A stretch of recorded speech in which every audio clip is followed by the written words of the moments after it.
الله الرحمن الرحيم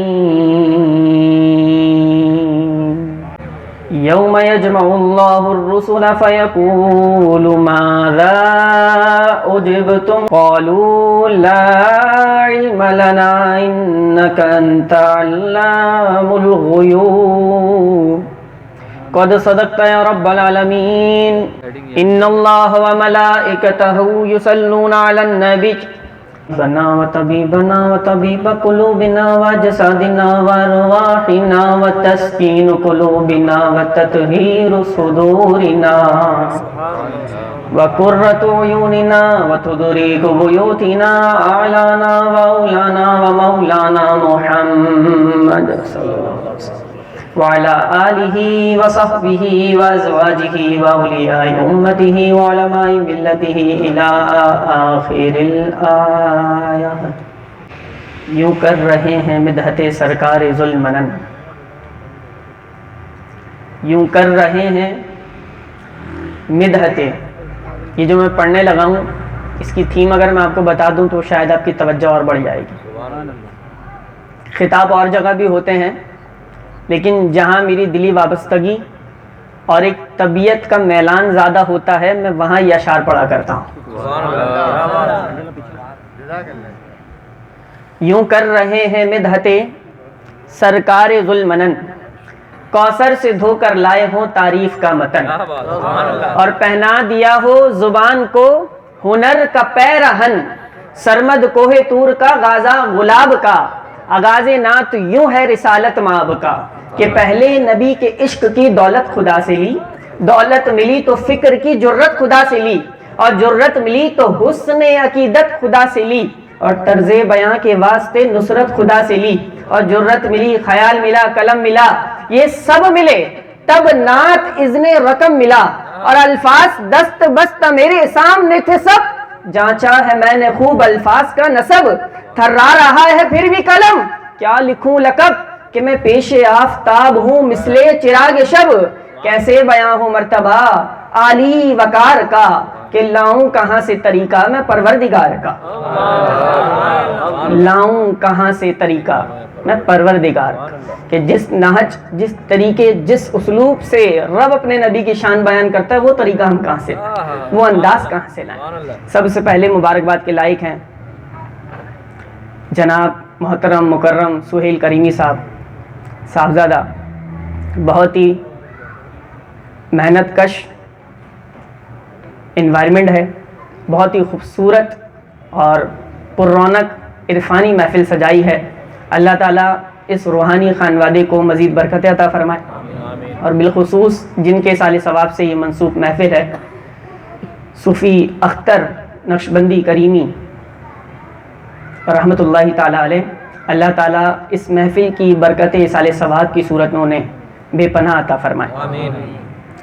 اس محفل کی برکتوں میں چار چاند لگنے کی اور وجہ یہ ہے کہ آپ کے منچ پہ اس وقت علماء کرام موجود ہیں، وارثان انبیاء موجود ہیں، اور میں اپنے اندر یقینی طور پہ ایک پشیمانی کی کیفیت میں ہوں کہ علماء کرام ارد گرد موجود ہیں اور مجھ جیسا نکمہ طالب علم کو گفتگو کرنے کا موقع مل رہا ہے۔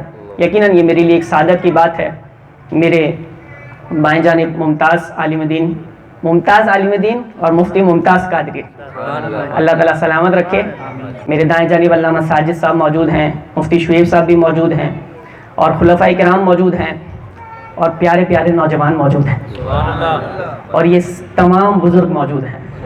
یار سردی کی ان راتوں میں گرم گرم بلینکٹ اچھا لگے، یہ کیا وجہ ہے کہ سرد راتوں میں بندہ یہاں کر بیٹھ جائے، اپنی نیند بھی قربان کرے، اور جو سوشل میڈیا نوجوان یوز کرتے ہیں وہ اپنا سوشل میڈیا کا وقت بھی قربان کریں، اپنا سب کچھ قربان کریں۔ میں اس کو یوں کہتا ہوں کہ ایک صدا آتی ہے کہ یار ویکینڈ ہے، سیٹرڈے نائٹ ہے، کیا کریں، چلو کرکٹ پلان کر لیتے ہیں۔ بہترین ہو گیا، اعلیٰ، کرکٹ پلان کرو، نائٹ میچ کھیلیں گے، انجوائے کریں گے، بہترین۔ اچھا ایک اور صدا آتی ہے، یار دو دریا کا ذرا چکر تو لگا کے آتے ہیں، آؤٹنگ کر لیتے ہیں۔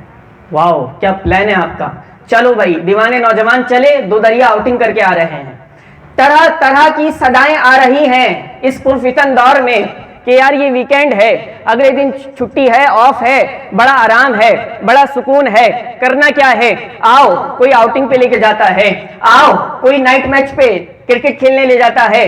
الگ الگ صداؤں میں ایک صدا یہ بھی بلند ہوتی ہے, ویکینڈ ہے, آؤ محفل میلاد سجاتے ہیں. اس پرفتن دور میں یہ صدا بلند کرنے والے کوئی عام لوگ نہیں ہوتے. اس طرح کا انوائرمنٹ بنا کے, خرچہ کر کے, پیسے لگا کے آپ کے لیے سہولت میسر کرتے ہیں کہ آپ بیٹھیں اور ایک وارث نبی سے قرآن و حدیث سن کے چلے جائیں, اپنی زندگی سنوار لیں, اپنا باطن سنوار لیں, اپنی آخرت سنوار لیں. اور اگر زندگی کسی غلط نہج پہ چل رہی ہے تو یہاں بیٹھ کے احساس ہو جائے کہ کچھ غلط ہو رہا ہے, سدھرنے کا موقع مل جائے, انقلاب اور تبدیلی کا موقع مل جائے. یہ موقع ان محفلوں میں ملا کرتے ہیں. تو بظاہر اگر میں کہوں اور یقینی طور پہ یہ محفل سجانے والے ہمارے محسن ہوتے ہیں, جو ہمیں آخرت سنوارنے کا موقع دیتے ہیں. خرچہ سب خود کرتے ہیں, کہتے ہیں بس آ کے بیٹھو, قرآن و حدیث سنو اور چلے جاؤ. اور سنو, جانا نہیں, تمہارا پیٹ بھی بھریں گے, لنگر بھی کر کے جاؤ. سبحان اللہ. یار یہ محبتیں کہاں ملتی ہیں؟ کیوں؟ آپ سے کیا غرض ہے, کیوں آپ کے لیے خرچہ کریں؟ آج کے دور میں سب سے زیادہ عزیز انسان کو صرف دو چیزیں, یہ وہ باتیں شاید آپ میں سے کوئی بھی انکار نہیں کرے گا میری اس بات کا, دو چیزیں, ایک ہے پیسہ اور دوسرا ہے وقت. میرا پیسہ بہت قیمتی ہے, میں نے بڑی محنت سے کمایا ہے, ایسے ہی نہیں خرچ کروں گا. اور میرا وقت بھی بہت قیمتی ہے, ایسے ہی نہیں دوں گا کسی کو. تو وقت اور پیسہ, اور یہاں پہ دیوانے دونوں لگا رہے ہیں. آپ بیٹھ کے وقت لگا رہے ہیں تو یہ پیسہ لگا رہے ہیں. یہ کیوں ہے؟ اب سنیں, یہ میں نے جو تھیم بنائی نا آپ کو سمجھانے کے لیے, حضور علیہ السلام, حضرت انس روایت کرتے ہیں, حضور علیہ السلام نے ارشاد فرمایا, اے میرے صحابہ, قیامت کا منظر ہے, نفس نفسی کا عالم ہے, اور رب ممبر سجائے گا, اور اس ممبر پہ جو موتی جڑے ہوں گے, اس ایک موتی کی روشنی سورج سے بھی زیادہ ہوگی. اے میرے صحابہ بتاؤ, ایسے وقت میں ان ممبروں پہ کون بیٹھے گا؟ صحابہ کرام رضی اللہ تعالی رضوان اللہ تعالی علیہم اجمعین نے بتایا, عرض کیا, حضور الگ الگ درجات بتائے, کہا ان میں سے کوئی نہیں بیٹھے گا. پھر حضور آپ ہی ارشاد فرمائے کون بیٹھے گا؟ حضور علیہ السلام نے فرمایا میری امت کے. بہت توجہ سے سننا, سبحان اللہ. اب ذکر ہو رہا ہے آپ کا اور میرا. میری امت کے وہ لوگ جو آپس میں ملتے ہوں گے تو میری محبت کی وجہ سے ملتے ہوں گے, جدا ہوتے ہوں گے تو میری محبت کی وجہ سے جدا ہوتے ہوں گے. یہ محفل سجانا, یہ انوائرمنٹ کریٹ کرنا, یہ لنگر کرنا, یہ وقت دینا, اپنا پیسہ اور اپنا وقت جو سب سے زیادہ آج کے دور میں سب سے ہر ایک بندے کو قیمتی ہے, آپ نے یہاں کیوں لگا دیا, آپ نے یہاں کیوں دے دیا؟ تو اندر سے صدا بلند ہوتی ہے. کوئی کاروباری معاملہ بھی نہیں ہے, کوئی رشتہ دار بھی نہیں ہے, پھر گھنٹوں بیٹھ کے سن کے کیا آئے ہو؟ کہ اللہ رسول کی بات سن کے آیا ہوں, اللہ کے لیے محبت ہے. یہ محبت جو اللہ کے لیے رابطہ بندہ قائم کرتا ہے نا, خانقاہوں سے, درسگاہوں سے, علماء سے, وارثان انبیاء سے, تو پھر ان محبتوں کا اجر کیا ہوتا ہے, یہ بھی حدیث میں آپ نے سن لیا. اب میں جو بیان کی ابتدا کرنے لگا ہوں, چند ٹوٹے پوٹے لفظوں کو علماء کرام کے سامنے یقیناً پیش کرنا, میں نے پہلے ہی عرض کر دیا, ایک سعادت ہے. پیش کر کے مختصر وقت میں اپنی جگہ لوں گا. یقیناً رات کا کافی پہر ہو گیا ہے, لیکن مجھے سہیل بھائی سے امید بھی ہے اور ان کی فرمائش بھی ہے. یہ اگر میں پوچھوں نا کتنا وقت بیان کرنا ہے تو یہ مجھے نہیں بتائیں گے کہ اتنا وقت کرنا ہے, لیکن یہ حضرت آپ کے ہاتھ میں جتنا وقت کرنا ہے. تو اس لیے میں نے کہا نا ذوق والی محفل ہوتی ہے, کچھ لوگوں سے ایک محبت اور دلی تعلق اور میلان ہوتا ہے, تو پھر ادھر اسی طرح سے بات کی جاتی ہے. سبحان اللہ. اللہ رب العزت نے سرنامہ کلام میں نے جو آیت مقدسہ تلاوت کی, ایک بڑا دردناک منظر قیامت کا اللہ رب العزت نے منظر بیان فرمایا. لاک ڈاؤن ہوا تھا, ایک وحشت ہو گئی تھی. میں کوشش کرتا ہوں قرآن و حدیث کی بات دور حاضر کی مثال سے ریلیٹ کر کے سمجھاؤں تاکہ ہمارے نوجوانوں کو بات جلدی سمجھ میں آ جائے. تو لاک ڈاؤن ہوا تھا نا, ایک وحشت ہو گئی تھی بالکل, جب سخت قسم کا اسٹرکٹ بالکل تھا نا لاک ڈاؤن, سب بند, آنا جانا بند, سب اپنے گھروں میں. اچھا باہر جا کے جہاں رونق رات کے 3 بجے بھی ہو, وہاں سناٹا, ایک بندہ نہ ہو, تو ایک عجیب سی وحشت طاری ہو گئی تھی. یہ اس دنیا میں رہتے ہوئے ایک عام سی وحشت تھی جو انسان کے دل پہ ایک طاری ہو رہی تھی کہ یار یہ کیا آ گیا ایسا, ایسی وحشت. قرآن و حدیث کا جب آپ مطالعہ کریں نا تو آپ کو پتہ لگے گا قیامت کے بھی اللہ نے ایک وحشت بیان فرمائی ہے. دردناک منظر ہے قیامت کا, دردناک. کیسا ہے؟ قرآن پڑھیں, مختلف آیات کے مفاہیم اور احادیث کے مفاہیم میں خلاصتاً پیش کرتا ہوں. اللہ فرماتا ہے قیامت کا دن ایسا ہوگا, یہ تمہاری ماں جو خود گیلے پہ سوئے تمہیں سوکھے پہ سلائے نا, اپنے حلق کا لقمہ تمہیں کھلائے نا, قیامت کا دن ایسا ہوگا کہ ماں بھی منہ چھپائے گی, یہ بچہ مجھ سے نیکی نہ مانگ لے. کیسا منظر ہوگا. کب باپ بیٹے سے بھاگے گا کہ میرے پاس نہ آ جائے. یہ سب سے زیادہ دنیا میں جس کی مثال دی جاتی ہے محبت کی, ماں, یہ اس کی بات ہو رہی ہے قرآن میں. باقی رشتہ دار, باقی محبتیں, یہ لفظ شف کے چکر تو پیچھے رہ گئے. یہ ماں باپ کی محبت کا باپ اپنی اولاد سے بھاگے گا, بہن بھائی ایک دوسرے سے بھاگیں گے. یہ ہوٹلوں پہ بیٹھنے والے دوست, یہ یاری نبھانے والے, یہ ساتھ جینے مرنے کے وعدے کرنے والے, یہ گناہوں کے لیے موقع پرووائڈ کرنے والے, یہ گاڑیاں دینے والے, یہ دوست کہاں ہوں گے؟ قرآن کہتا ہے یہ دوست شدید دشمن بن جائیں گے. یہ قیامت کا منظر بیان ہو رہا ہے, شدید دشمن بن جائیں گے. اے رب یہ کیسا منظر ہے؟ ایسا منظر ہے کہ وہ دن یہ آج کے دن کی طرح نہیں ہوگا. وہ ایک دن 50,000 سال کے برابر ہوگا. انسان کھڑا رہے گا, کھڑا رہے گا. اے رب یہ کیسا منظر ہے؟ کہا قیامت کا دن, آج جون جولائی کی گرمی آ جائے تو تپش اتنی ہوتی ہے کہ باہر نہیں نکلا جاتا. یہ سورج کروڑوں میل دور فاصلے پر ہے اور اس کی پشت ہے ابھی ہماری طرف, کمر ہے, پشت پیچھے کا حصہ ہے سورج کا. قیامت کے دن سورج سوا نیزے پہ ہوگا اور اس کا رخ, اس کا منہ رب ہماری طرف کر دے گا. دماغ ایسے پگھلیں گے جیسے ہانڈی میں بالکل کھانا ابلتا ہو, ایسے دماغ ابلیں گے, سورج سوا نیزے پہ ہو. اور کوئی منظر, کہا انسان اپنے گناہوں کے مطابق اپنے پسینے میں ڈوبا ہوا ہوگا. کوئی ٹخنوں کے برابر, کوئی گھٹنوں کے برابر, کوئی کمر کے برابر, کوئی کاندھوں, کوئی پورے ہی اپنے پسینے میں ڈوبا ہوگا. کوئی پسینہ آج کا جیسا پسینہ ہوگا, کہا ایسا پسینہ ہوگا انتہائی بدبودار اور دردناک, اور اپنے ہی پسینے میں غوطہ زن ہوگا, ڈوبا ہوگا. اتنا دردناک منظر ہے. اور ایسے وقت میں اب رب قرآن میں کیا فرما رہا؟ رب فرما رہا یوم یجمع اللہ الرسل. ایسے وقت میں رب اپنے رسولوں کو, اپنے رسولوں کو, رسول کو جمع کرے گا. سبحان اللہ, سب کو جمع کرے گا رب. فیقول, رب کہے گا, فرمائے گا, ماذا اجبتم. تم نے دعوت دی, تم نے امت کو جا کے پیغام دیا, کیا جواب ملا؟ ماذا اجبتم, کیا جواب ملا؟ ہر نبی کے پاس حساب ہے, کس نے کتنا اسلام قبول کیا, کتنی تبلیغ کہاں تک پہنچی. لیکن قرآن میں کیا جواب درج؟ اللہ اکبر. قرآن کہتا ہے قالوا لا علم لنا جلیل القدر انبیاء. امام غزالی علیہ الرحمہ لکھتے ہیں جلیل القدر انبیاء رب کے جلال کی وجہ سے بھول جائیں گے. اس وقت کہیں گے لا علم لنا, اے رب ہم کچھ نہیں جانتے. انک انت علام الغیوب, تو ہی سارے غیبوں کو پوشیدہ جاننے والا ہے. سبحان اللہ. انبیاء بھی نہیں. قالوا لا علم لنا, رب کا جلال. وجیء یومئذ بجہنم, حکم ہوگا جہنم کو لے کر آیا جائے. جب جہنم کو لایا جائے گا نا, جب جہنم اپنے جوبن پہ ہوگی اور چلائے گی, چھنگاڑے گی, تو جو منظر کتابوں میں لکھا ہے حضرت ابراہیم علیہ السلام جیسے نبی گھٹنوں کے بل آ جائیں گے. رب کے جلال کو دیکھ کر گھٹنوں کے بل آ جائیں گے. حضرت موسیٰ علیہ السلام جیسے نبی, حضرت عیسیٰ روح اللہ جیسے نبی, جلیل القدر انبیاء گھٹنوں کے بل آ جائیں گے. اور آنے کے بعد, گھٹنوں پر بیٹھنے کے بعد زبان پہ جاری ہوگا لا اسألک اليوم الا نفسی. اے رب آج کسی کا بھی سوال نہیں ہے, صرف ایک ہی سوال ہے, میری جان بخش دے. آپ اندازہ کریں یہ کیسا وقت ہے, قیامت کا کیسا منظر ہے. آگے جو میں بات پیش کرنے لگوں تو پھر آپ کو پتہ لگے اپنے مقدر پہ ہم ناز کریں اور ترانے الاپیں کہ ہم کیوں حضور کے امتی اور کیسے رب نے ہمیں بنا دیا, یہ کرم کر دیا.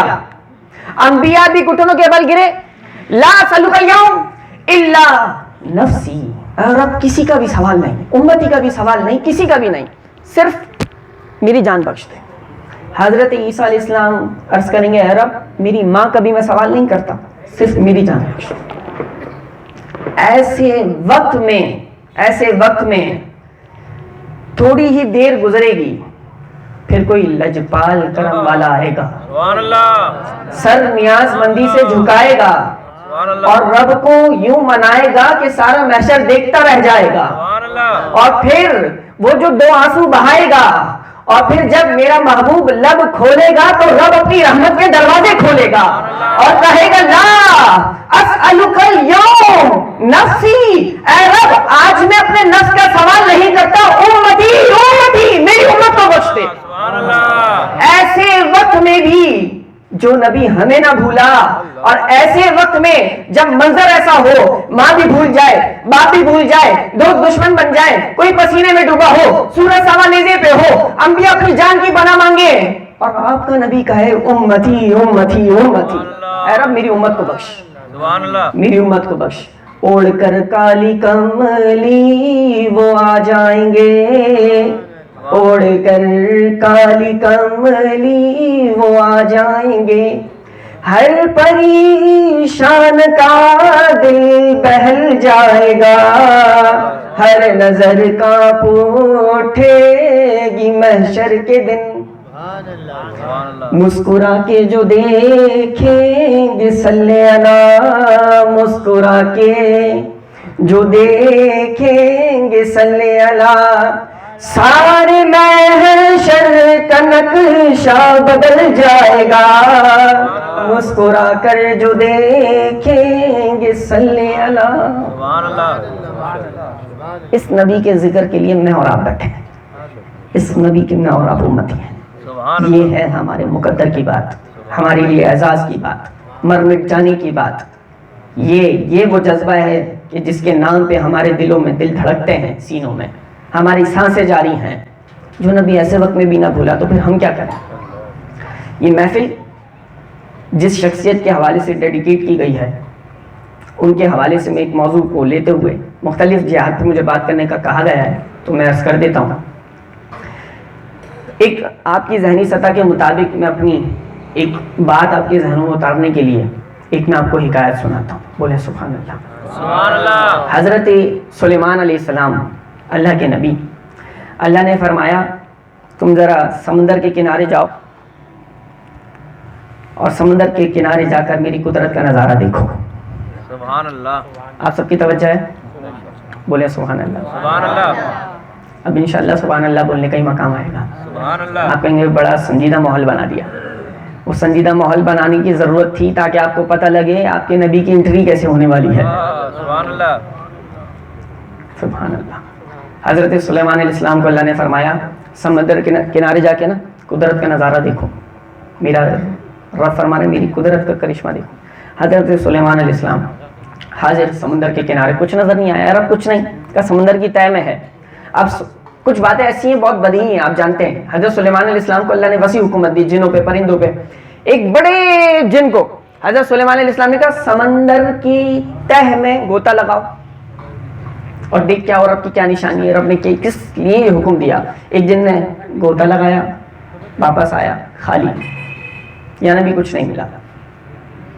اس سے بڑی طاقت والے اتھارٹی والے جن کو کہا تم غوطہ لگاؤ، وہ اس سے ڈبل گہرائی میں سمندر میں گیا اور خالی واپس آ گیا۔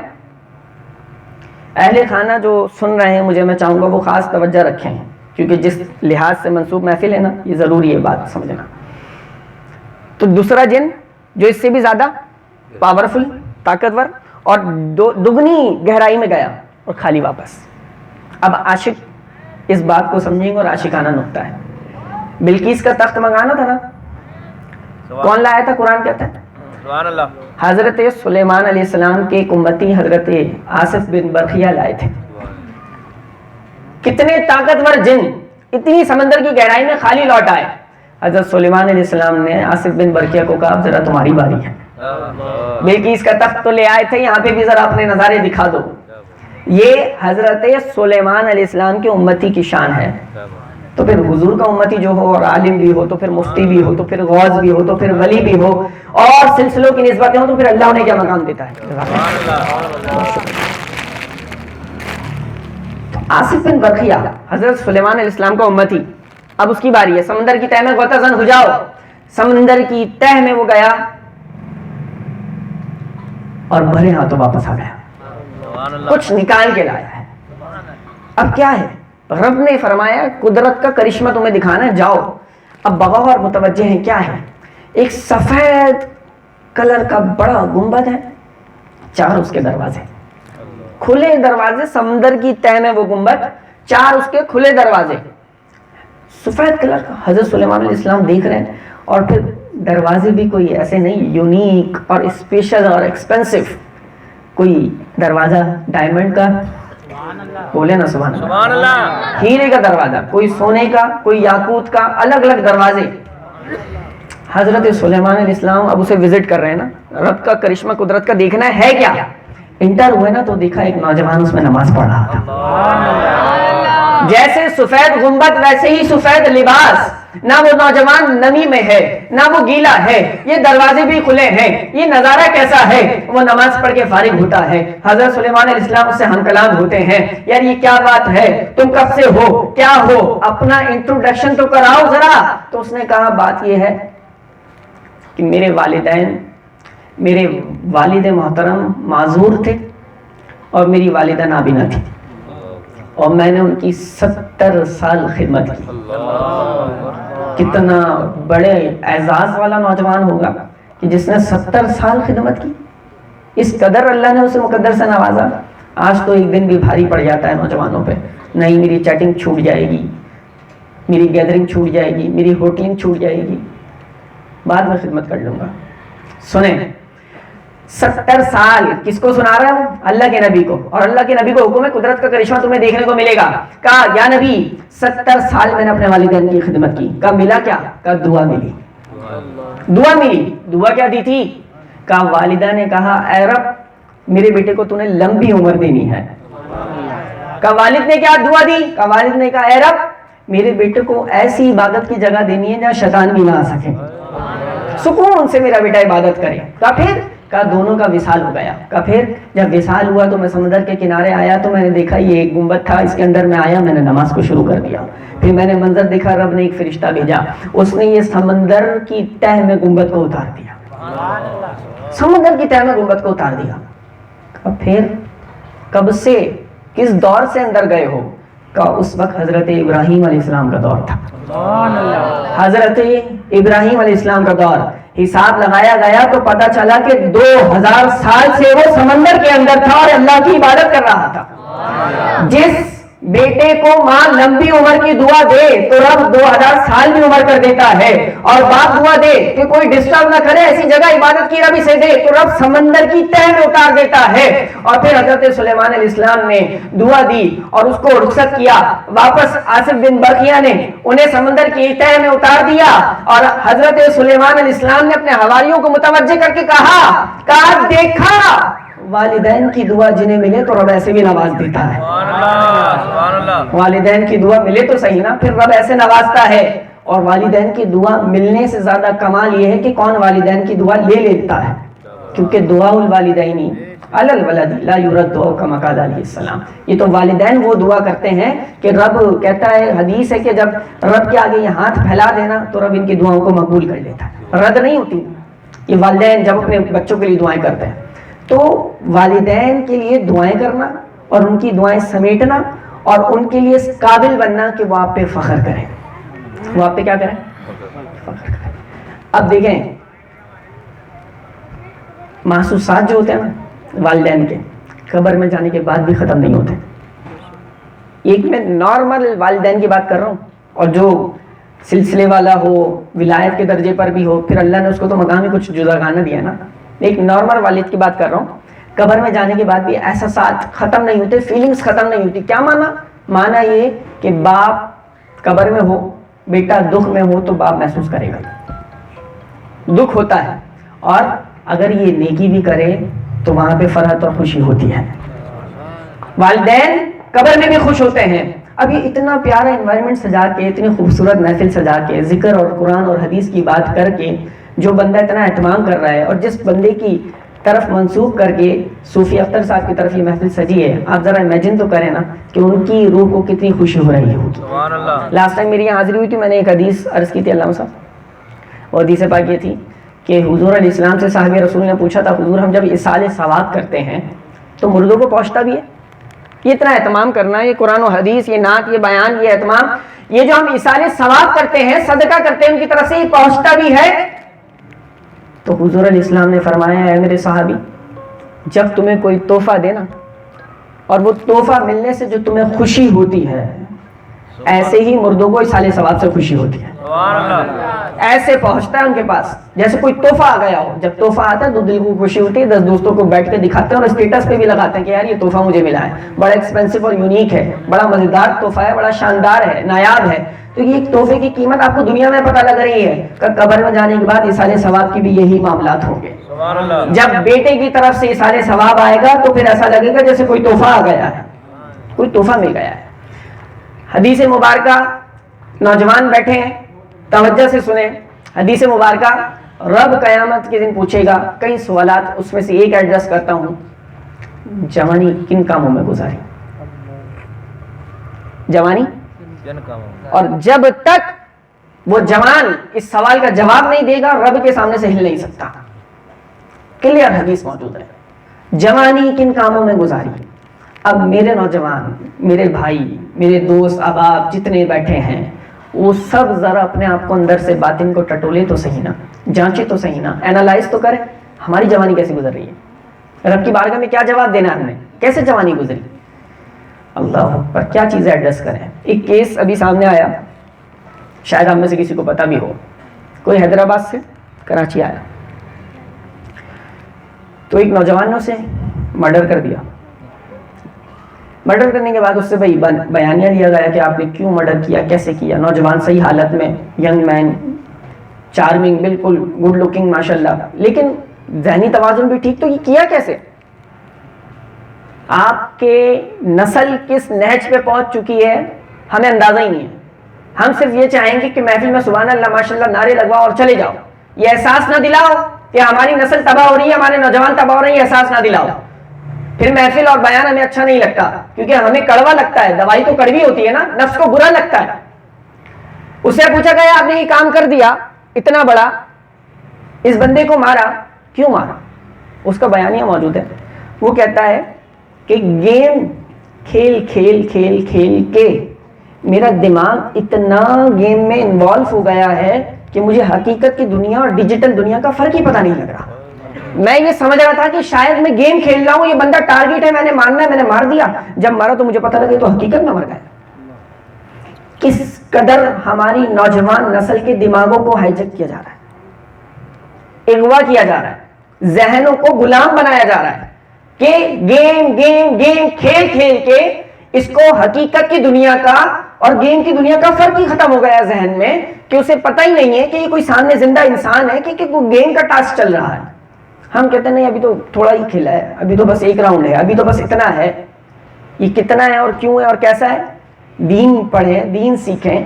نماز کے فرائض نہیں پتا، غسل کے فرائض نہیں پتا، پاک ہونے کا طریقہ نہیں پتا، اور وقت اتنا ہے کہ گھنٹوں پب جی پہ لگا دے گا یہ نوجوان. اتنا وقت ہے. اور مزے کی بات تو یہ ہے کہ والدین، یہ سرپرست جو یہاں پہ بھی بیٹھے ہیں، سنیں ان کا کیا کردار ہے. بچہ ہمارے نا بڑی بری صحبت سے بچا ہوا ہے، باہر نہیں جاتا، گندی صحبت پہ، برے لڑکوں میں نہیں بیٹھتا. اچھا اندر کیا کرتا ہے؟ سوشل میڈیا پہ لڑکیوں سے دوستیاں کرتا ہے. شبینہ کی آئی ڈی بنا کے شبر بھائی دوستیاں لگا رہے ہیں، یہ دوستیاں چل رہی ہیں، کانٹا ڈال کے بیٹھے ہوئے. کب کوئی لڑکی آئے اور اسے اٹھائیں اور پھر رات میں ہوٹل پہ جا کے بیٹھے، بس رات میں جاتا ہے تھوڑی دیر باہر دوستوں میں بیٹھنا ہے، پھر بیٹھ کے کہتا ہے یار یہ دیکھو یہ والی پھنسائی. تم نے کون سی پھنسائی؟ تمہارا کس سے چل رہا ہے؟ اچھا یہ اور وہ، یار ٹائم ہو گیا مجھے کالج کے باہر جانا ہے، وہاں ذرا بیٹھنا ہے یار، وہاں میری والی آئے گی، وہ وہاں سے گزرے گی. یہ نوجوانوں کی ذہنی سطح ہے، ذہنی سطح ہے. صلاح الدین ایوبی، محمد بن قاسم، غالباً محمد بن قاسم کے بارے میں آتا ہے کہ ان کو جب خط لکھ دیا گیا تھا نا تو کئی دنوں تک انہیں نیند نہیں آئی تھی کہ ایک مسلمان نے مجھے خط لکھا ہے اور میں سو کیسے جاؤں، کیسے سکون سے سو جاؤں. ہمیں پتہ ہی نہیں ہے ہمارے ساتھ ہو کیا رہا ہے، ہم بس غلام بنے ہوئے ہیں، ذہنی غلام. ہمیں یہ کرنا ہے، ہمیں یہ کرنا ہے، ہاں واٹس ایپ پہ چلو واٹس ایپ پہ لگ جائیں گے. اچھا اسنیک ویڈیو پہ بھی کھیلنا ہے، چلو ٹک ٹاک پہ بھی آنا ہے، ہاں وہاں بھی نچوڑے بن جائیں گے، ناچو کماؤ بس جیسے آ رہا ہے کرو. کوئی نہیں فرق دیکھیں گے شریعت کا، اسلام کا، دین کا. اور جو یہ سمجھائے نہ سیا مجھ کو نہ سمجھائے، میں اس کو برا جانوں ہوں جو مجھے سمجھائے ہے، یہ والی کیفیت ہے. تو بیان تو ہوتے رہتے ہیں، لیکن اس تھاٹ کو، اس پیغام کو، اس میسج کو آج دل میں جگہ دینا اور پھر جگہ دے کر اٹھیں تو پھر عمل میں بھی اپنائیں. یہ نوجوان، یہ پیارے چہرے آپ دیکھیں نا یار، حضور نے کس مقام پہ ہمیں یاد رکھا، سمجھے آپ کس مقام پہ. اور ہم دنیا میں ہماری موج لگی ہوئی ہے، جن کے خاطر ایمان ملا ہمیں ان پر درود بھیجنے کا ٹائم نہیں ہے. آج بیٹھ کے پوچھے نا یار درود شریف کب پڑھا تھا آخری بار، یار روٹین میں تو ہے ہی نہیں. روٹین میں تمہارے درود شریف نہیں ہے تو تمہاری بارگاہ رسالت میں پہچان کیا ہے؟ سمجھے کیا پہچان ہے؟ کیونکہ جب اپنے نبی پہ کوئی امتی درود روٹین میں پڑھتا ہے نا تو اس کی باقاعدہ انفرادی طور پہ اسپیسیفکلی اس کی ایک پہچان بن جاتی ہے، میرا امتی ہے. بھائی کیسے؟ کوئی دلیل؟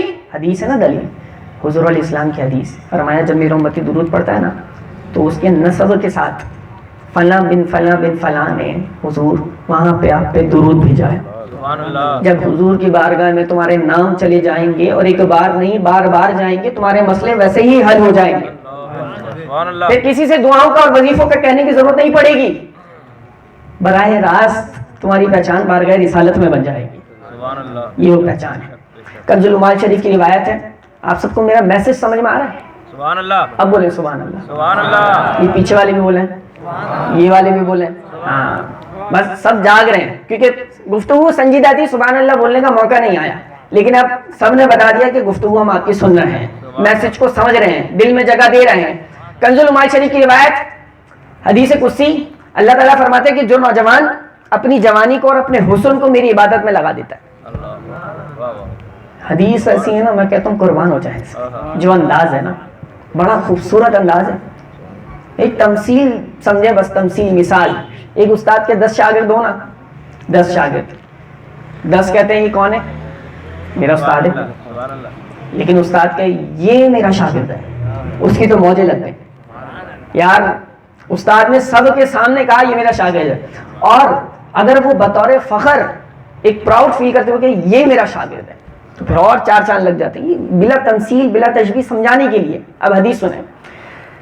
جو نوجوان اپنی جوانی کو، اپنے حسن کو رب کی عبادت میں لگا دیتا ہے نا، اللہ فرشتوں کے درمیان، ہم کون ہیں؟ خاکی مخلوق ہیں، ہم خاک سے بنے ہوئے. فرشتے ہیں نوری مخلوق، نور سے بنے ہوئے. خاکی مخلوق کے لیے رب نوری مخلوق کے درمیان کیا فرمائے گا سنیں. جو نوجوان، یہ بار بار میں ریپیٹ کیوں کر رہا ہوں تاکہ آپ کے ذہنوں میں اترے، میں سمجھانا کیا چاہ رہا ہوں. جو نوجوان اپنی جوانی کو، اپنی طاقت کو، اپنے پیسے کو، اپنے موقع کو، اپنی صلاحیت کو، اپنی سوچ کو، اپنے دماغ کو، اپنی فکر کو، اپنا سب کچھ، اپنا تن من دھن رب کے نام پہ زندگی میں قربان کر دیتا ہے، اس کی صلاحیتیں، اس کی نفسانی خواہشات، اس کے دل سے جو چاہتیں اٹھتی ہیں، اور جب دل سے آواز آتی ہے کہ یار یہ کرنا ہے، اور یکدم آواز آتی ہے تیرے رب نے کہا ہے یہ کرنا ہے، تو پھر وہ کرنے لگ جاتا ہے جو اس طرح سے اپنی زندگی گزارتا ہے. تو حدیث رب فرماتا ہے کہ فرشتوں کے درمیان رب فرماتا ہے فرشتوں دیکھو یہ ہے میرا بندہ. سبحان اللہ. سبحان اللہ. فرشتوں دیکھو یہ ہے میرا بندہ. فرشتوں کے درمیان رب فخر سے فرمائے، اس سے بڑی اور کیا سعادت. ہماری جوانیاں ایک نہیں 1000 جوانیاں اس پہ قربان ہو جائیں کہ رب فرمائے کہ یہ ہے میرا بندہ. ہمارے لیے بھی وہ موقع ہونا چاہیے نا زندگی میں کہ رب فرشتوں کے درمیان کہہ دے کہ یہ ہے میرا بندہ. اس کے لیے جوانی کو لگانا پڑے گا. یہ گولڈن ٹائم جو ہے نا ہمارا، یہ جوانی، چڑھتی عمریں، یہ صلاحیت، جب پیسہ بھی ہے، موقع بھی ہے، طاقت بھی ہے، سب کچھ ہے. بھیڑیا بوڑھا ہو جائے تو شکار وہ بھی نہیں کرتا.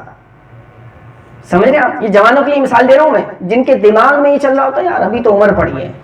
امام غزالی کہتے ہیں ہر بچہ بوڑھا نہیں ہوتا، ہر بچہ جوان نہیں ہوتا، ہر جوان بوڑھا نہیں ہوتا.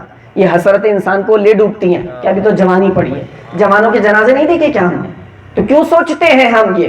تو ہرگز نہیں. ذہن کو اس چیز کے لیے تیار کریں کہ آج لے ان کی پناہ، آج مدد مانگ ان سے، پھر نہ مانیں گے قیامت میں اگر مان گیا. آج ہی ماننا ہے. آج ہی مدد لینی ہے، آج ہی اپنی زندگی کا فیصلہ کرنا ہے. حضرت ایک بڑا میں دلچسپ آپ کو ایک نقطہ سمجھاؤں. یہ جو اہتمام میں بار بار کہہ رہا ہوں نا، اس کے پیچھے مجھے علم ہے کہ ایک مدرسہ بھی چلتا ہے اور ایک فی سبیل اللہ کا سلسلہ ہے. لوگ اور بچے مستفید ہو رہے ہیں، قرآن پاک پڑھ رہے ہیں. ایک پراپر نظام ہے. جہاں دین کا کام ہوتا ہے نا، وہاں کچھ شر پسند بھی ہوتے ہیں، اور پھر پراپر شیطان انہیں موٹیویٹ کر رہا ہوتا ہے کہ یار آڑ بن جاؤ، باقاعدہ ان کے ساتھ لگ جائے گا. یہ رحمانی بندے ہیں تو رب ان بندوں کو شیطان جو ہے وہ انہیں اپنی طرف مائل کر کے شیطانی بندے بنا کے کام کر رہا ہوتا ہے. گروہ سمجھیے گا. اب رحمانی بندے ذکر کی محفل سجائیں، وہ مدرسہ پڑھائیں، وہ کچھ کریں. اب شیطان کی طرف سے وسوسے آئے اور دوسرے بندوں نے کیا کام شروع کر دیا؟ تنگ کرنا شروع کر دیا، ان کے بیچ میں خلل ڈالنا شروع کر دیا. قرآن کیا کہتا ہے؟ قرآن کی نظر سے سنیں، ہم تو مسلمان ہیں. کہا تعاونوا علی البر والتقوی، کہا نیکی اور بھلائی کے کاموں میں تم نے ایک دوسرے کی معاونت کرنی ہے، مددگار بن جاؤ، کندھے سے کندھا ملا لو، بازو سے بازو ملا لو، اپنی صلاحیتیں، اپنا ذہن، اپنا وقت سب کچھ نثار کر دو. کس پر؟ جو نیکی کا کام کر رہا ہے، جو دین کا کام کر رہا ہے. جو دین کا کام کر رہا ہے اس کے لیے ہم نے رکاوٹیں، کانٹے نہیں بچھانے، بلکہ کانٹے جو بچھے ہوئے ہیں اس کو بھی اٹھا کے ہٹا دینا ہے. یہ ہے مدد کرنا دین کے نام پر، دین کے کام پر. امام اعظم حجت سراج الامہ، امام الائمہ، امام اعظم رحمۃ اللہ تعالی علیہ، آپ کا درس سجتا تھا نا جیسے آپ لوگ محفل میں بیٹھے ہوئے ہیں. ایک فقہ کا بہت بڑا نام علماء کرام موجود ہیں، امام ابو یوسف رحمۃ اللہ تعالی علیہ. بہت بڑا نام، بہت بڑے عالم، بہت بڑے فقی. آپ کے نا والد کا انتقال ہو گیا، والد کا انتقال ہوا، اور والد کے انتقال کے بعد ماں نے کہا بیٹا اب تم ہو اس گھر کے کفیل، ذمہ دار. لیکن زندگی نا بہت سے سبق سکھاتی ہے، کبھی چھوٹی سی عمر میں بہت سی ذمہ داریاں بھی آ جاتی ہیں. اور ماشاءاللہ ہمارے اس قوم کے، اس ملک کے نوجوانوں میں عموماً یہ مزاج ہے کہ وہ ذمہ داریوں کو ایکسیپٹ بھی کرتے ہیں، کاندھوں پہ بوجھ سنبھالتے بھی ہیں، بہنوں کو پالتے بھی ہیں، اور پھر شادیاں بھی کر دیتے ہیں. یہ اعزاز ہے. اب میں یہ عرض کرنا چاہ رہا ہوں، بیٹا بچہ یتیم ہو گیا، ماں نے کہا بیٹا دھوبی کے پاس بٹھاؤں گی، ہنر کچھ سیکھ لینا، گھر کا گزارا ہو جائے گا. کس کے پاس بٹھانے جا رہی ہیں؟ دھوبی کے پاس.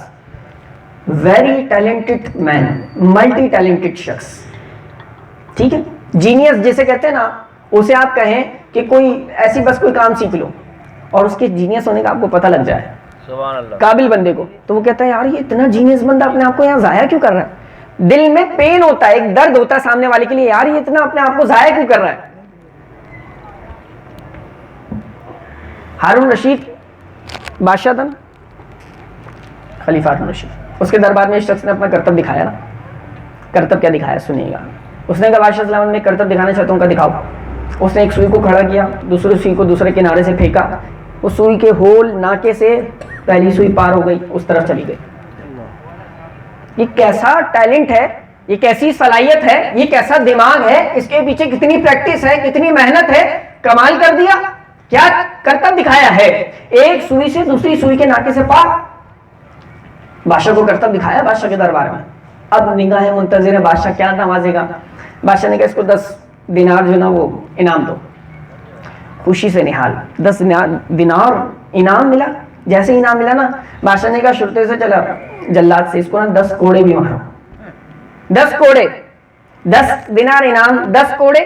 یہ کون سا حساب ہے؟ یہ کون سی انعام کی کرم نوازی کی نشانی ہے؟ سمجھ میں نہیں آئی بات. کہ بادشاہ سلامت انعام تو سمجھ میں آتا ہے، یا مجھے 10 کوڑے کیوں لگوا رہے ہیں؟ انہوں نے کہا کم بخت، اتنا تو ٹیلنٹڈ ہے اور اپنے ذہن اور اپنی صلاحیت کو تو کہاں خرچ کر رہا ہے؟ ہونا تو یہ چاہیے تھا کہ تو دین محمدی پہ خرچ کر دیتا. سزا اس لیے تجھے مل رہی ہے، اپنی صلاحیت کو ڈھنگ کی جگہ پہ لگاؤ. بچہ یتیم، ماں نے کہا دھوبی کے پاس بٹھاؤں، چھوڑ کے آئی. اب دھوبی کے پاس بچہ جاتا ہے اور جاتے جاتے اس کی نظر پڑتی ہے ایک محفل، ایک بزم، ایک نشست سجی ہوئی ہے، اور وہ امام اعظم کی محفل تھی. امام اعظم کی محفل میں جا کے نا وہ بیٹھ جاتا ہے. وہ جب بیٹھتا ہے نا، وہ باتیں سنتا ہے تو اس کو بڑی سونی لگتی ہیں، اس کو دل کو چھوتی ہیں، اس کو بڑا اچھا لگتا ہے. وہ کیا کرتا ہے پھر تھوڑا وقت بیٹھتا ہے، وہ کہتا ہے دھوبی کے پاس بھی جانا ہے، کام بھی سیکھنا ہے. تو وہ اٹھنے لگتا ہے نا تو وہ پھر بیٹھ جاتا ہے. یہ کیفیت بنتی ہے. کبھی کبھی لیٹ بھی ہو رہا ہوتا ہے, دیر بھی ہو رہی ہوتی ہے, وقت بھی زیادہ ہو جاتا ہے, اٹھنے کا جی بھی چاہتا ہے, پھر اٹھنے لگتے ہیں, دل میں آتا نا یار مزہ آ رہا ہے اور سن لیتے ہیں. یہ کیفیت سے انسان گزرتا ہے. امام اعظم نصیحت فرمائے, واعظ فرمائے, تدریس فرمائے, پڑھائیں, سکھائیں, سمجھائیں, وہ آ کر بیٹھ جائے, سیکھے, سنے, سمجھے, اور واپس گھر کو دھوبی کے پاس نہ جائے. جب سیلری کا ٹائم آیا تو ماں نے کہا سیلری کیا کمایا, کیا لایا؟ کہا میں تو دھوبی کے پاس گیا ہی نہیں تھا. اللہ اکبر. خواتین کو سمجھانا کوئی آسان کام نہیں ہے. اب وہ ایک ماں نے کہا کہ یہ کیا کیا, پھر کہاں گئے؟ کہا وہ ایک امام ہے, عالم ہے, امام اعظم ابو حنیفہ, ان کے پاس جاتا تھا اور ان کے پاس بیٹھ کے سیکھ کے آ جاتا تھا, بڑا ہی مزہ آتا تھا امی جی, بڑا ہی مزہ آتا تھا. کہا تمہارے مزے کی ابھی چلو میرے ساتھ. بچے کو پکڑو اور سیدھا امام اعظم کی بارگاہ میں. لوگ کھڑے ہیں, اب دیکھ رہے کیا ہو رہا ہے. وہ خاتون کہتی ہیں امام صاحب یہ آپ نے کیا کیا, میرا بچہ بگاڑ دیا. کہا کیا ہوا, کیا ہوا؟ کہا میں نے تو دھوبی کے پاس بھیجا تھا, آپ اپنی نشست میں بٹھا لیتے ہیں, اور بیٹھتا ہے تو اٹھاتے بھی نہیں ہیں, اور آپ کی نشست میں یہ بیٹھا رہتا ہے, اپنا وقت یہ یہاں ضائع کرتا رہا, اور اسے ملا کیا؟ میرے اوپر رحم کھائیں, میرا شوہر چلا گیا, یہ ایک یتیم بچہ ہے, میں چاہ رہی ہوں کوئی ہنر سیکھ لے, بیٹیوں کو پال لے, ہمیں پال لے, ہمارا کچھ گزارا ہو جائے. یہ ساری باتیں امام سننے لگے نا, تسلی سے سننے لگے. جب وہ سنا کے آہستہ لہجے میں آ گئی تو امام نے پوچھا کہ اماں جی بات یہ ہے کہ آپ کا بیٹا بڑا ذہین ہے, اس کا ذہن بہت اچھا ہے, اس کے اندر صلاحیت ہے. مومن تو پھر مومن ہے نا, جو بندہ ہے مومن, کامل مومن ہو تو پھر وہ تو رب کے نور سے دیکھتا بھی ہے. پھر مومن کی کچھ نگاہ بصیرت بھی ہوتی ہے, اور پھر مومن بھی جب ہو امام اعظم جیسا تو اس کی نگاہ بصیرت کا عالم کیا ہوگا. نعرہ تکبیر, نعرہ رسالت, نعرہ حیدری. اب سوچیں نا, نگاہ بصیرت پھر کسی اور عام کی تھوڑی ہے. سراج الامہ امام الائمہ, آپ نے کہا بڑا ذہین بچہ ہے. کہا پھر کیا کروں؟ کہا اس کو میرے ہی پاس چھوڑ دو, میں اسے پڑھاؤں گا, میں اسے سکھاؤں گا. کہا میرے مسئلوں سے نا گھر نہیں چلے گا, آپ جیسے مسئلے سکھائیں گے نا, جو دین پڑھائیں گے اس سے میرا گھر نہیں چلے گا. کہا گھر کا خرچہ کتنا ہے؟ جتنا خرچہ خاتون کہتی ہیں ماں جی جتنا تھا نا, میں نے اس سے بڑھا کے بتایا تاکہ بس جان چھوڑیں اور اپنے بچے کو دھوبی کے پاس لے جاؤں. انہوں نے کہا اتنا خرچہ ہے, بڑھا کے بتا دیا مانا خرچہ. امام نے کہا پہلی بعد میں آئے گی, خرچہ پہلے پہنچا دیا کر. تیرا خرچہ میرے ذمہ ماں جی, اپنا بچہ مجھے دے دے, بچے کا سودا کر دے. کہا اچھا واقعی سچی, ٹھیک ہے بچہ دے دیا. کہا اچھا بچہ دوں گی تو ہوگا کیا, مزید کوئی فضائل بھی ہے؟ کہاں ایک اور پیشن گوئی بھی ہے. اب غربت کا جو مارا ہو, حالات کا جو ہارا ہو, فاقے جس کے گھر میں چل رہے ہیں, اسے کوئی ایسی بات کہے تو اسے تو مذاق لگے. امام نے کہا تیرا بیٹا ایک وقت آئے گا بادشاہ کے ساتھ تخت پہ بیٹھے گا اور دیسی گھی کے حلوے کھائے گا. ماں کو کوئی خوشی نہیں. ماں نے کہا یہ کیسا مذاق کر رہے ہیں آپ, نہ غربت کی ماری کی میرا مذاق اڑا رہے ہیں؟ کہا نہیں مذاق نہیں ماں جی, حقیقت ہے, وقت آئے گا تیرا بیٹا ہوگا, سامنے بادشاہ ہوگا, دیسی گھی کا حلوہ ہوگا, یہ موجے کرے گا. اب تسلی دینے کے لیے اس کے مزاج کے مطابق امام نے کہہ دیا, وہ چلی گئی. وقت گزرتا رہا, سالوں امام نے خرچہ اٹھایا. امام کا ظاہری طور پہ امام اعظم کا وصال ہو گیا.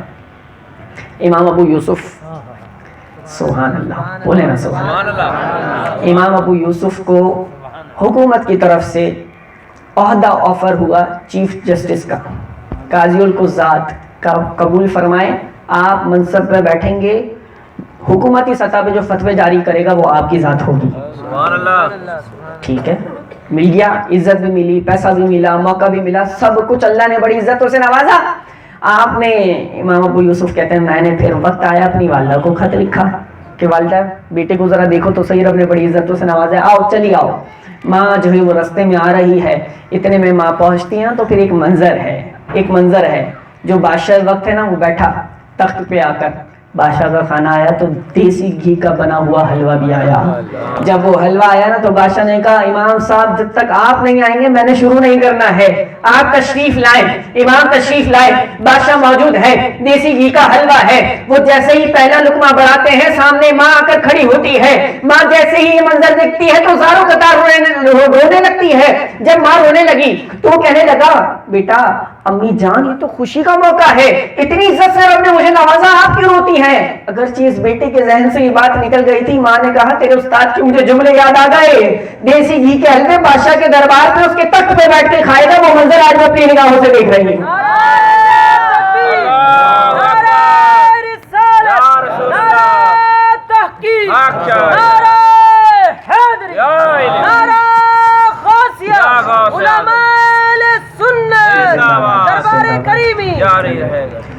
وہ منظر اپنی آنکھوں سے دیکھ لیا، رب نے نوازا۔ دین کے نام پہ جو بچے پڑھ رہے ہیں نا، ان کی قدر کریں، ان کو تنگ نہ کریں، ان کے لیے سپورٹ بنیں۔ کوئی آپ کی محنت کوشش سے قرآن پڑھ جائے، حفظ کر جائے، عالم بن جائے نا، بچہ آپ کے لیے صدقہ جاریہ بن سکتا ہے۔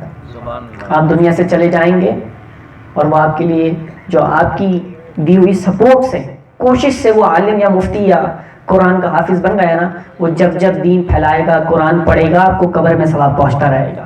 تو خدا را اپنے ساتھ یہ ظلم نہ کریں، اگر دل میں شیطان وسوسے ڈالے بھی کہ یار رکاوٹ بن جاؤ، ان کے لیے یہ کر دو یا وہ کر دو، نہیں کرنا کیا ہے، دل سے صدا آئے کہ نہیں یار ان کے لیے سپورٹ بننا ہے، ہم مسلمان ہیں، مل کے دین کا کام کریں۔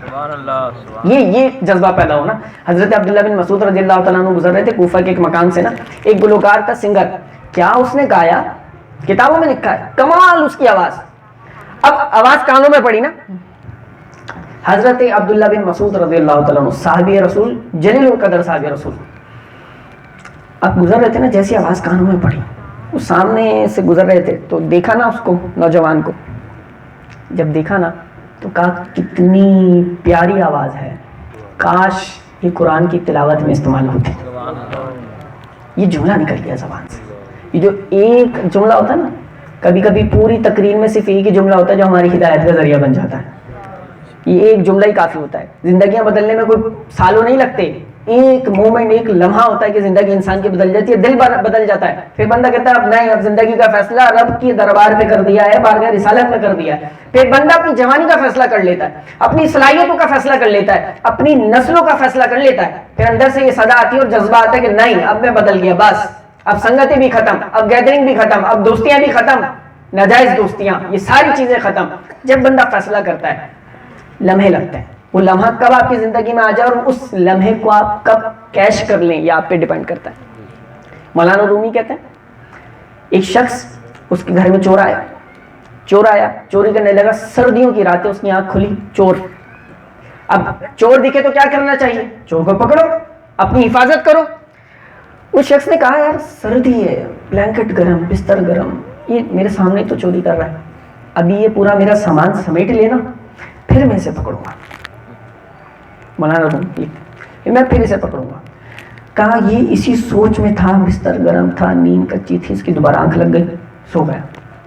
جب صبح اٹھا تو پورے گھر کا صفایا ہو چکا تھا، پورے گھر کا صفایا ہو چکا تھا۔ اس کے بعد وہ سبق یہ لکھتے ہیں، وہ کہتے ہیں پوری انسان کی زندگی میں نا ایک بار نہیں کئی بار دل پہ نوک ہوتا ہے، دستک ہوتی ہے کہ یار غلط چل رہے ہو، دل سے آواز آتی ہے، ضمیر جاگتا ہے کہ نہیں یار یہ غلط ہو گیا، یہ زندگی کیسی گزر رہی ہے، یہ نمازیں بھی نہیں، یہ عشق رسول بھی نہیں، یہ داڑھی بھی نہیں، یہ سنتیں بھی نہیں، زندگی میں رونق ہی نہیں، بے سکونی۔ کہا جس وقت تمہیں زندگی میں یہ دستک محسوس ہو جائے تو یہ دستک کوئی عام نہیں دیتا، رب کی طرف سے فرشتہ تمہارے دل پہ دستک دیتا ہے، وہی تمہاری ہدایت کا وقت ہوتا ہے، اس دستک کو محسوس کر کے فوراً راہ خدا پہ چلنے لگ جانا۔ اگر اس کی طرح انتظار میں رہے نا، ابھی تو زندگی پڑی ہے، تم مس کر جاؤ گے، اور شیطان جو ہے نا تمہارے ایمان کا چور پورا سینہ ایمان سے خالی کر جائے گا۔ فیصلہ اسی وقت کرو۔ حضرت عبداللہ بن مسعود گزرنے لگے، سنگر نے گانا گایا، آپ نے کہا کتنی پیاری اور میٹھی آواز ہے، کاش قرآن کی تلاوت میں استعمال ہوتی۔ یہ کہہ کے نا حضرت عبداللہ بن مسعود آگے بڑھ گئے، صحابی رسول چلے گئے۔ وہ محفل اس کی جو سجی ہوئی تھی، نشست ختم ہوئی، وہ سنگر کہنے لگا یار وہ جو شخص وہاں سے گزرے وہ کون ہے؟ کہ وہ حضرت عبداللہ بن مسعود صحابی رسول ہیں، جلیل القدر صحابی رسول۔ کہ وہ کہہ کیا رہے تھے؟ سنیں، سبحان اللہ، الفاظ کس کی زبان سے نکلے تو رب کیسے تاثیر پیدا کرتا ہے۔ کہا انہوں نے کہا کتنی میٹھی آواز ہے، کاش قرآن کی تلاوت میں استعمال ہوتی۔ صرف یہ دو جملے اس نے سنے نا، اس کے دل پہ کیفیت طاری ہوئی، ایک عجیب کیفیت میں وہ آیا، اور اس نے اپنا جو بھی انسٹرومنٹ تھا، گٹار وغیرہ سب توڑا، بانسری توڑی، اور وہ دوڑتے ہوئے بھی وہ رستے میں ہی تھی، دوڑتے ہوئے گیا اور ان کی کملی کو تھام لیا۔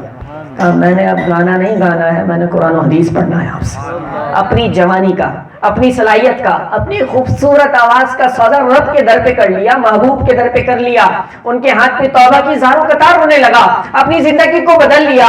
جس کا پیشن، جس کا پروفیشن پوری زندگی گانا رہتا ہو، اب اس کو آزمائش نہیں ہوئی ہوگی، اس کو مشکل نہیں ہوئی ہوگی اچانک اپنے آپ کو بدلنے میں. لیکن بدل لیا تو پھر بدل لیا. جب بدلا تو پھر ملا کیا ہے، مکان کیا ہے. تو پھر سنیں وہ جو گلوکار تھا، جب اس قدر سنگت، صحبت اور صحابی رسول کے اس میں آیا ہے، تو حضرت عبداللہ بن مسعود سے روایت کرنے والے جو شخص ہیں وہ کوئی اور عام نہیں، حضرت زازان رضی اللہ تعالیٰ عنہ ہیں. حدیث سے روایت کی. آپ اندازہ کریں اس مقام کا. جو شخص ایک مقام پہ گانے گاتا ہو، اس شخص کو یہ مقام ملے کہ علماء بھی ادب سے اس کا نام کتابوں میں کھول کے پڑھیں کہ فلاں بن فلاں سے روایت ہے حدیث. کیا مقام رب نے دیا ہے. حضرت عبداللہ بن مسعود سے کئی احادیث روایت کی ہیں، کئی احادیث.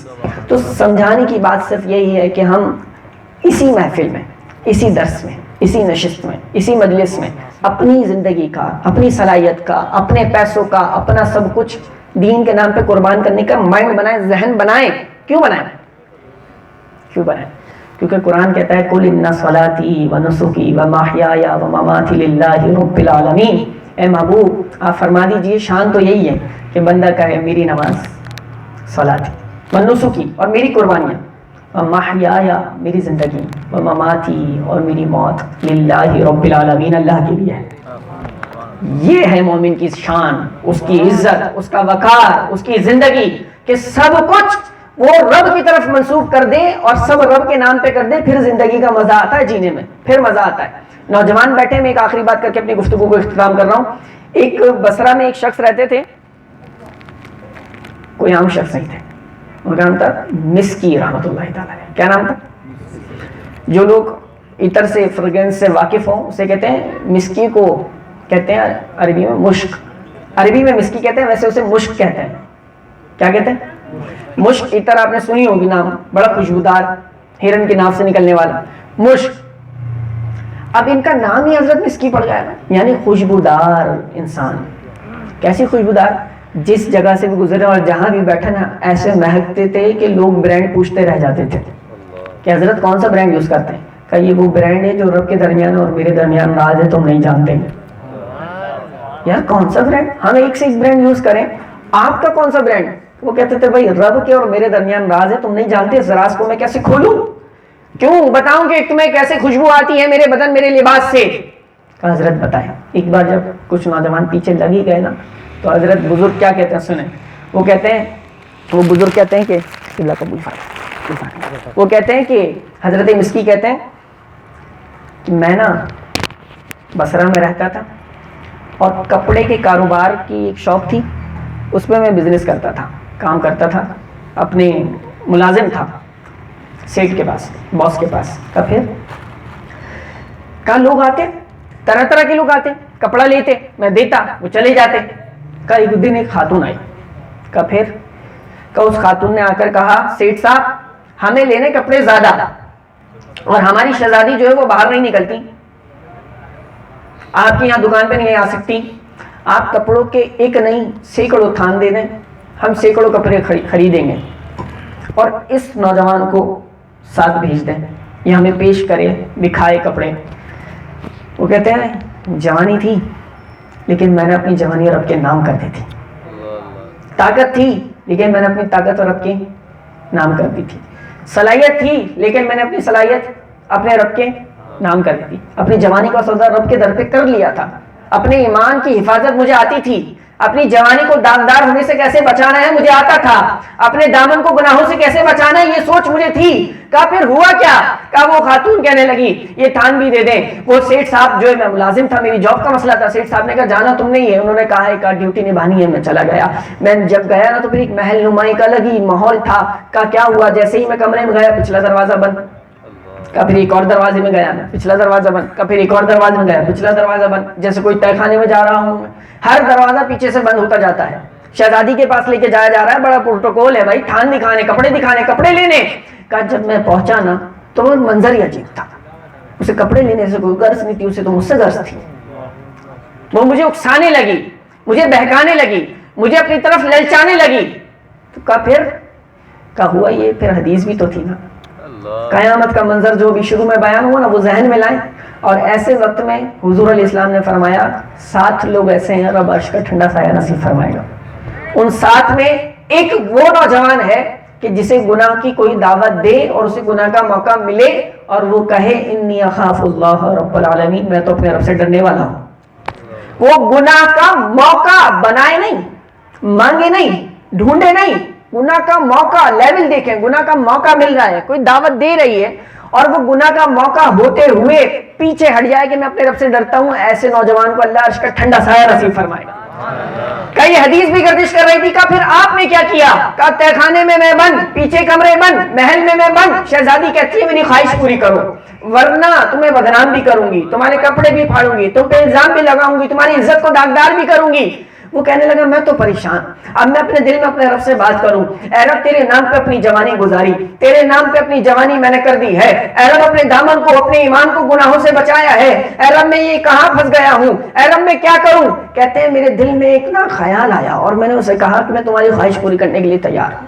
اسے تھوڑا سکون میں لایا. اس نے کہا اچھا. کہا لیکن میری بھی ایک حاجت ہے، ایک ضرورت ہے. کہا کیا؟ کہا مجھے بیت الخلا جانا ہے، مجھے واش روم جانا ہے. کہا اس وقت میں واش روم؟ ہاں واش روم جانا. خادمہ کو کہا ذرا اسے واش روم دکھاؤ. وہ واش روم گیا. جب وہ واش روم گیا نا کوئی اور رستہ ہی نہیں تھا. کرتا تو کیا کرتا، کہتے کوئی رستہ نہیں تھا. یہ کون ہے؟ حضرت مسکی، وہ جن سے لوگ پوچھتے پوچھتے تھک جاتے ہیں کہ اپنی خوشبو کا برانڈ تو بتائیں، اتنے خوشبودار کیوں ہیں. اور آج حضرت بتا رہے ہیں نوجوانوں کو سنو، میں اپنی خوشبو کا برانڈ بتا رہا ہوں، یہ پوری داستان اس کے پیچھے ہے. کہتے ہیں محل کے واش روم میں گیا، وہ غلاظت، وہ گندگی پڑی ہوئی تھی اور دل میں خیال آیا میرا حسن بھی تھا، میرا جمال بھی، میری جوانی بھی، میرا لباس بھی، سب کچھ تھا، لیکن وہ گندگی میں نے اپنے رب کی رضا کے لیے اٹھا کے اپنے کپڑوں پہ لگائی. سودا رب کی بارگاہ میں کیا تھا نا، وہ گندگی لگائی اور لگانے کے بعد جیسے ہی میں واش روم سے نکلا ہوں، وہ شہزادی جو میرے پیچھے دیوانی بنی پھرتی تھی، وہ شہزادی جو مجھے گناہ کی طرف مائل کر رہی تھی، وہ شہزادی جو مجھ پہ جو ہے وہ الزام لگانے کی اور بدنام کرنے کی کوشش کر رہی تھی، اس نے شعور مچانا شروع کر دیا محل میں کہ یہ تو کوئی پاگل ہے، یہ دیوانہ ہے، یہ مجنوں ہے، اسے میرے محل سے باہر پھینکا جائے. کہا پھر کیا تھا؟ مجھے محل سے اٹھا کے باہر پھینک دیا گیا. میری اتنی ذلت ہوئی جب میں محل سے باہر گرا تو پھر میں اٹھا اور میں نے اپنے رب سے کہا اے رب میرا تن گندا ہے تو کیا ہوا، میرا من تو آج بھی پاک ہے. اے رب میرا من پاک ہے. میں جہاں سے جاتا لوگ گن کھاتے، لوگ دور رکھتے، لوگ مذاق بناتے، لیکن میں تو اپنے دل میں مطمئن تھا اے رب جو آج سودا میں نے کیا ہے یہ گندگی اس کے آگے کچھ بھی نہیں ہے. میں نے اپنے باطن کو، اپنے ایمان کو، اپنے دامن کو، اپنی جوانی کو بچا لیا ہے. کہتے ہیں لیکن ایک دل پہ ایک عجیب کیفیت تھی، اے رب میں کس کیفیت سے گزرا ہوں، کس غلاظت کو اپنے سینے سے لگانا پڑا. کہتے ہیں میری ایک کیفیت بنی، رب سے باتیں کرتے کرتے روتے روتے میں سو گیا. جب میں رویا تو میں نے دیکھا کہ کوئی نورانی شخصیت ہے اور نورانی پروں سے میرے اوپر ہاتھ پھیر رہی ہے، اور جب اپنے نورانی پروں سے کچھ پھیرتی ہے تو میں نے پلٹ کے پوچھا کون؟ کہا میں جبریل امی ہوں، فرشتوں کا سردار، تمام نبیوں کے پاس وحی لے کر آنے والا. خواب میں حضرت جبریل امی نے کہتے ہیں پر پھیرا.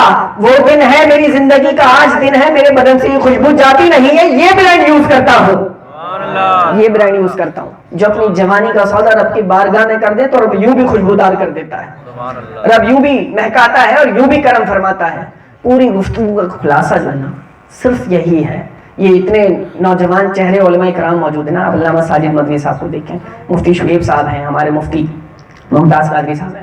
اب ان کی بھی جوانیاں نہیں ہیں، جوانی لگائیے تو پھر اس عمر میں آپ کے سامنے کھڑے ہیں نا، قرآن و حدیث سنانے کے قابل بھی ہیں، دین کی خدمت کرتے ہوئے آپ دیکھتے بھی ہیں، مسجد کے امام بھی ہیں. کتنا کچھ اللہ نے نوازا ہے. کیوں؟ جوانی کو اللہ کی بارگاہ میں لگا دیا ہے، قربان کر دیا ہے. اچھا یار میں تو عالم نہیں بن سکتا، میں مفتی نہیں بن سکتا، تو پھر حدیث سن لو نا بھائی. حضور علیہ السلام نے فرمایا تم عالم بنو. کیا بنو؟ نہیں بن سکتے؟ متعلم بن جاؤ، علم سیکھنے والے بن جاؤ. علم سیکھو نا، بیٹھو نا، سنو. علماء کی سنگت میں رہنے والے ہونے چاہیے. تم کیا متعلم بھی نہیں تو ان کو سننے والے بنو. کہ یہ بھی نہیں ہو اتنا اسپیس ہے، اتنی دوریاں ہیں، کم از کم پیٹ پیچھے بھی بیٹھو نا تو دل میں علماء کے لیے محبت رکھنے والے بن جاؤ. 5ویں فرمایا، 5ویں نہ ہونا ورنہ ہلاک ہو جاؤ گے. آج کے دور میں علماء کے خلاف بکواس بھی کی جاتی ہے، علماء کو گالیاں بھی دی جاتی ہیں اور نوجوان کا ذہن اتنا نیچے آ گیا ہے، وہ علماء کے خلاف گالیاں سنتا بھی ہے اور کبھی کبھی خود بھی حصہ ملا دیتا ہے۔ یہ کس کے خلاف آپ بول رہے ہیں؟ اس کے خلاف جو نبی کا وارث ہے، نبی کا وارث۔ کوئی بڑے باپ کی اولاد ہو نا، اس کا بھی وارث ہو، اس کے خلاف زبان ہلاتے ہوئے نا کپ کپاتے ہیں کہ یار یہ بڑے باپ کی اولاد ہے، سورس بڑی ہے، پتہ لگ گیا نا کہ میں نے اس کے لیے کہا ہے، میری کلاس لگ جانی ہے، میری زندگی اجیرن ہو جائے گی، مشکل ہو جائے گی۔ آج تم نے کسی وارث نبی کو گالی دی ہے، کسی کی سر بازار بیٹھ کے عزت اچھالی ہے، آج کسی کو نہیں پتہ لگا یہ وہ وارث نبی کچھ نہیں کر سکا، جس کا وہ وارث ہے پھر آخرت میں وہ کیا ہوگا پھر وہ آپ خود ہی سوچ لیں۔ محتاط، علماء سے محبت کریں، ان کی رسپیکٹ کریں، ان سے جڑیں۔ عالم نہیں بن سکتے نا تو عالموں سے محبت کرنے والے بن جائیں، ان کو سننے والے بن جائیں، علم سیکھنے والے بن جائیں، ان کے قریب ہوں۔ اور یہ سہیل بھائی کا جو مدرسہ چل رہا ہے، یہ خانقاہ چل رہی ہے، جو علم لے کر چل رہے ہیں ان کے ساتھ کیا کریں؟ مددگار بن جائیں۔ کیا کریں؟ آخری جملہ، اپنی زندگی، اپنی سانسوں، اپنی صلاحیت، اپنے مال کا سودا رب کی بارگاہ میں کر دیں۔ کرتے ہیں انشاءاللہ۔